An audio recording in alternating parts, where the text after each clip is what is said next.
आज हम लोग एक इम्पॉर्टेंट इशू डिस्कस करेंगे जो कि पेशेंट्स अक्सर अपने डॉक्टर से पूछने में हिचकिचाते हैं। यह इशू है फिजिकल रिलेशन ड्यूरिंग ट्रीटमेंट, यानी कि जब मरीज का इलाज चल रहा है, कीमोथेरेपी, सर्जरी या रेडियोथेरेपी हो रही है, उस समय क्या वह पति पत्नी का संबंध एस्टैब्लिश कर सकते हैं कि नहीं। हमें यह समझना पहले जरूरी है कि किस तरह की दिक्कतें इसमें आ सकती हैं। यदि कमर की सर्जरी की जाती है तो वैसे में नसों के दबाव की वजह से कुछ दिक्कतें आती हैं, जिसमें कि मेल्स में पीनिस के इरेक्शन की प्रॉब्लम हो सकती है, फीमेल में पेन हो सकता है।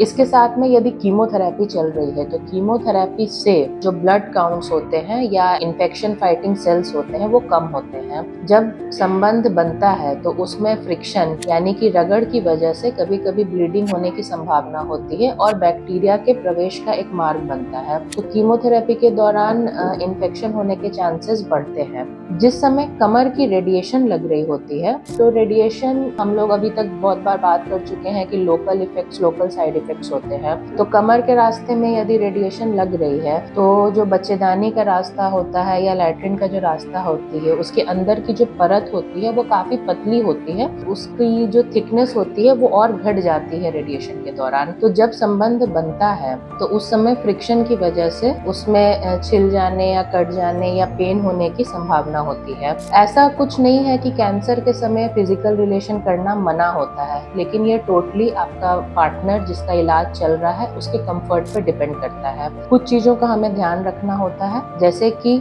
लुब्रिकेंट्स यानी कि चिकनाहट का प्रयोग करें। इसमें पुरुषों के लिए कॉन्डम का इस्तेमाल करना सबसे ज्यादा एडवोकेट किया गया है। बहुत लोगों को ये भ्रांति होती है यदि किसी एक पार्टनर को कैंसर है तो दूसरे को भी उससे फैल सकता है।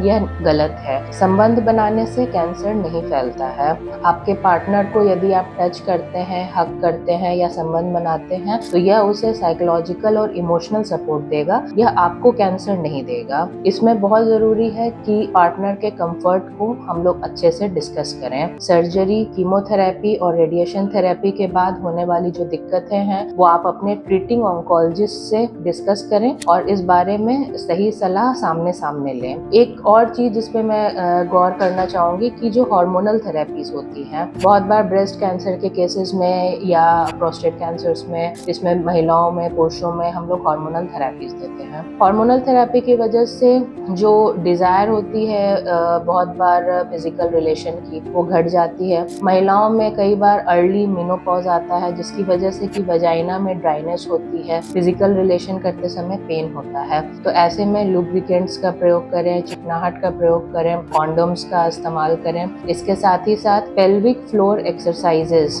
कही जाती हैं जो कि आप आपके फिजियोथेरेपी से डिस्कस करके अपने कमर की एक्सरसाइज करें। इससे कमर के हिस्से में मजबूती आती है। खान पान का विशेष ध्यान दें, इन्फेक्शन से बचाव करें। अपनी प्रॉब्लम्स खुल के अपने हेल्थ केयर प्रोवाइडर जो आपके ट्रीटिंग ऑन्कोलॉजिस्ट हैं उससे डिस्कस करें, क्योंकि समस्या को डिस्कस करने से उसका समाधान निकलेगा। इस चीज को दिमाग से बिल्कुल निकालें कि आपके मरीज के साथ संबंध बनाने से आपको कैंसर फैलेगा। इस समय आपको डर की नहीं, एक दूसरे के इमोशनल और फिजिकल सपोर्ट की जरूरत होती है।